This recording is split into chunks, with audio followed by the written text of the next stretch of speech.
Assalamualaikum warahmatullahi wabarakatuh. Kami dari kelompok 2 akan menjelaskan materi tentang Badan Usaha Firma. Berikut anggota dari kelompok 2. Langsung saja ke pengertian Badan Usaha Firma. Pengertian badan usaha firma.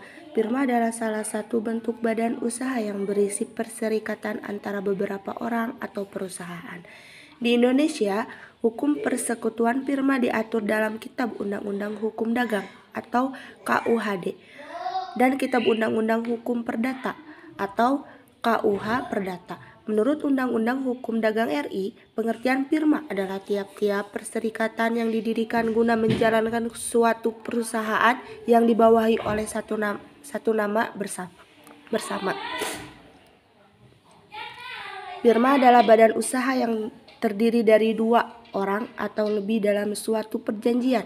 Setiap anggota yang menjalankan usaha firma merupakan wakil dan anggota firma yang lain. Apabila ada salah seorang anggota beroperasi dalam bidang usaha firma, maka secara tidak langsung anggota tersebut mewakili anggota firma secara keseluruhan. Ciri-ciri firma. Pertama, setiap anggota saling mewakili. Firma didirikan oleh dua orang atau lebih dalam suatu perjanjian.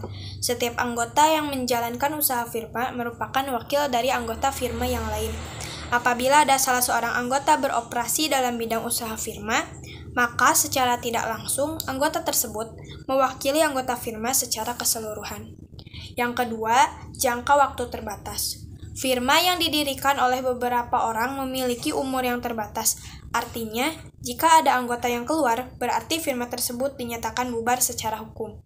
Tetapi, jika ada anggota baru yang masuk, firma dinyatakan masih beroperasi. Dalam firma, anggota mempunyai hak untuk membubarkan firma. Pembubaran firma akan terjadi jika salah satu anggota mengundurkan diri atau meninggal. 3. Tanggung jawab tidak terbatas. Tanggung jawab ini tidak terbatas pada kekayaan yang dimiliki firma saja, tetapi pada harta milik pribadi para anggota, terutama dalam urusan hutang piutang. Misalnya, firma berhutang kepada kreditur dan harta kekayaan firma tidak mencukupi untuk melunasi hutang kepada kreditur, maka kreditur berhak menagih harta pribadi milik anggota firma. Keempat, kekayaan milik bersama. Kekayaan setiap anggota yang ditanamkan dalam firma otomatis menjadi kekayaan milik bersama. Anggota firma tidak boleh menggunakan kekayaan tanpa seizin anggota lain. Yang kelima, laba rugi dibagi berdasarkan partisipasi. Laba rugi sebagai hasil operasi firma akan dibagikan kepada setiap anggota firma berdasarkan partisipasi anggota. Jika anggota tersebut aktif, maka ia berhak atas laba yang lebih besar meskipun modal yang ditanamkan lebih kecil dari anggota yang lain. Sementara anggota yang kurang aktif, penentuannya ditetapkan berdasarkan persetujuan para anggota. Macam-macam firma. 1. Firma dagang yaitu firma yang bergerak di bidang industri perdagangan dan kegiatan jual beli barang. Contohnya, Nike, Diadora, Crocs, dan lain sebagainya. 2. Firma non-dagang atau jasa, yaitu firma yang bergerak di dalam industri jasa dan berfokus pada penjualan jasa berdasarkan keahlian. Contohnya, firma hukum, firma akuntansi, konsultasi, manajemen, dan lain sebagainya. Ketiga, firma umum, yaitu pada firma umum semua anggota memiliki kekuasaan yang tak terbatas. Semua anggota bertanggung jawab pada operasional perusahaan, termasuk dalam utang piutang. Jadi, misalnya jika perusahaan memiliki hutang dan tak bisa membayar, semua anggota wajib melunasinya dengan kekayaan pribadi. Keempat, firma terbatas. Pada firma terbatas, semua anggotanya tidak memiliki kekuasaan yang bebas. Tanggung jawab dan kewajiban anggotanya dibatasi.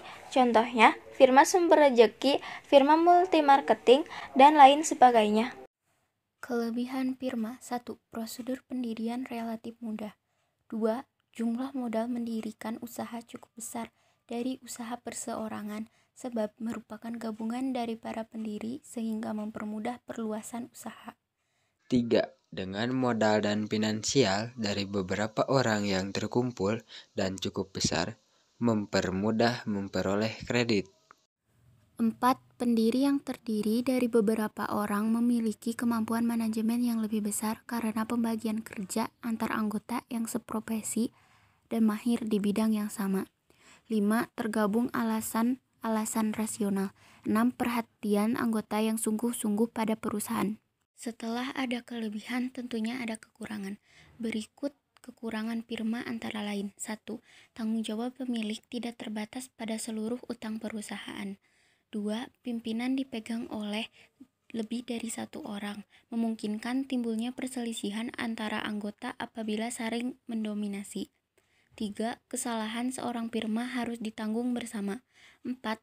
Kelangsungan hidup perusahaan tidak terjamin, sebab bila salah seorang anggota keluar, maka perseroan firma bubar.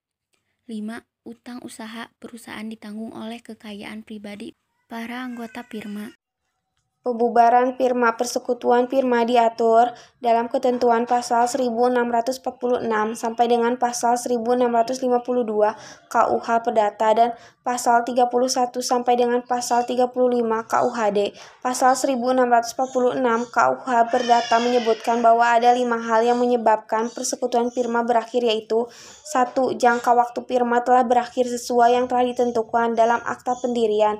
2. Adanya pengunduran diri dari sekutunya atau pemberhentian sekutunya.